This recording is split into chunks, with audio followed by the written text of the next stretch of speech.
Welcome to The Explainer. Today, we're breaking down the 247th Merseyside Derby.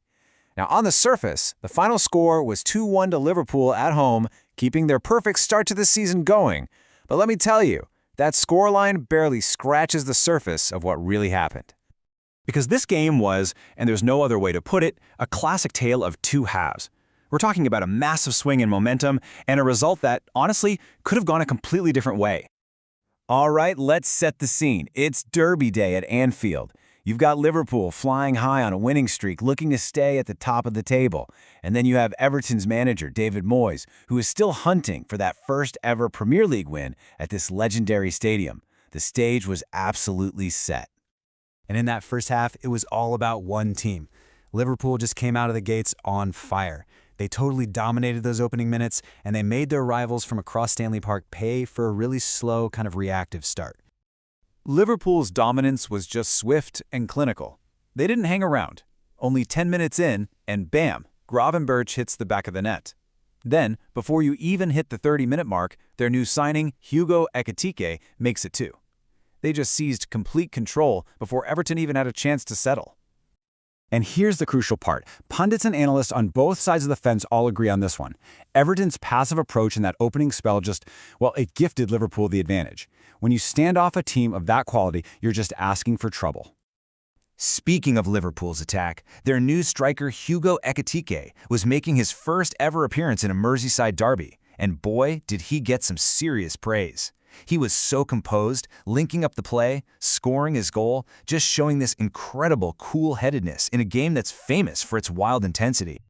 Okay, so let's fast forward to the second half, because this is where the whole story of the match just flips on its head. Whatever was said in that Everton dressing room at halftime, it worked. They came out a completely different team. David Moyes obviously tweaked something tactically, and his team came out looking totally transformed. Suddenly, they were the ones on the front foot, taking the game to Liverpool, dominating the ball, and you could feel them pushing and pushing to find a way back into it. So how did they get their goal? Well, this wasn't some lucky deflection. It was a really well-worked team move. You had Grealish putting in a great ball from out wide, a super clever layoff from Ndiaye, and then an absolutely thumping first-time finish from Idrissa Gana Gueye. What a strike. And right at the heart of this Everton comeback was Jack Grealish. He was just a live wire for them in that second half. A constant creative spark, always running at the Liverpool defense, putting in dangerous crosses. You couldn't deny his impact on the game. But despite that incredible second-half fightback from Everton, there was one player whose performance in the first half was just so good it couldn't be ignored. He was the one who ultimately made the difference. That player was Gravenberch. He was named the official player of the match, and when you look at what he did, it's pretty easy to see why. A goal, an assist, and he was just effortlessly breaking through Everton's lines in that all-important first half. But it wasn't just about the stats. You should have heard what the pundits were saying about him. They were talking about his silky, smooth elegance, how he was just running the show. Some were even saying that if he keeps this up, he could be in the conversation for Player of the Year. High praise indeed. So, the final whistle blows. What are the big takeaways? Well, the post-match analysis really shows two completely different stories, depending on which side you are on. For Liverpool's manager, Arne Slot, it was a solid win that proved his squad's mental toughness and depth. But for David Moyes, it was a story of pure frustration. He was frustrated with that poor start, and, as you can see, he was absolutely fuming with some of the referee's decisions. Now, to really get what happened in this game, we have to look past the score and check out a key statistic called expected goals, or XG. Basically, it measures the quality of the chances the team creates. And in this match, well, it tells a really surprising story.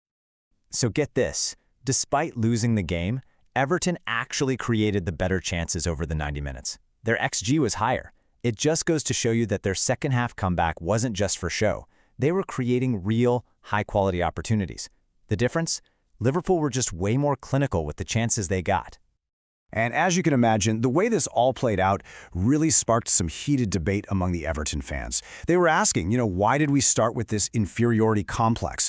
They were criticizing the tactics, questioning why the substitutions came so late in the game, and of course, they were really angry about the officiating. So in the end, we're left with this one big question. Do you look at this as a spirited fight back for Everton, something to be proud of? Or was it just a massive wasted opportunity, where a slow start cost them a real chance at a historic result? That's the debate that's going to be raging on until the next derby.